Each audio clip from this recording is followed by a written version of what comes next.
রাস্তা দিয়ে একটা ছেলে হেঁটে যাচ্ছে, কয়েকজন মেয়ে মিলে শীষ বাজাচ্ছে। এটা আমি আজকে নিজের চোখে দেখলাম যে মেয়েগুলো কোনো একটা স্মার্ট ছেলে গেলেই তাকে ইপটিজিং করে, কিন্তু মেয়েগুলো জানে না যে ইপটিজিংয়ের শাস্তি রয়েছে।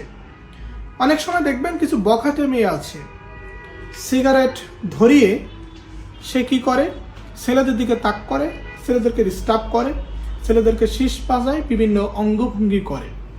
অনেক ভদ্র ছেলেকে তারা মানে খুব খুব অশ্লীল ভাষায় গালিগালাজ করে। যাই হোক, তারা বিভিন্নভাবে বিরক্ত করে। এবং ঢাকা শহরে ভদ্র ছেলেগুলা অনেক মেয়ের জন্য চলাফেরাই করতে পারে না।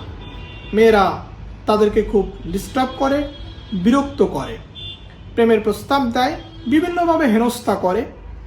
তো দেখেন, এই যে সমস্ত মেয়েরা ছেলেদেরকে ইপটিজিং করতেছে, মেয়েরা কি শাস্তির মধ্যে পড়বে না? হ্যাঁ, পড়বে।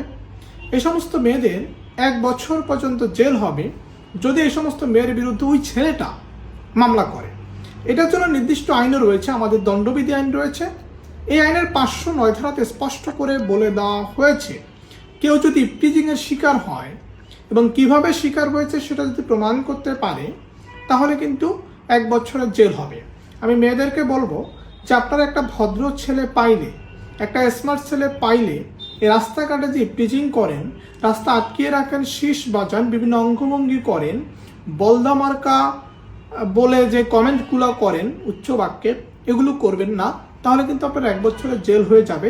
এবং উল্টে গেছে যে আগে হচ্ছে ছেলেরা মেয়েদেরকে ইপটিজিং করতো, এখন মেয়েরা ছেলেদেরকে ইপটিজিং করে।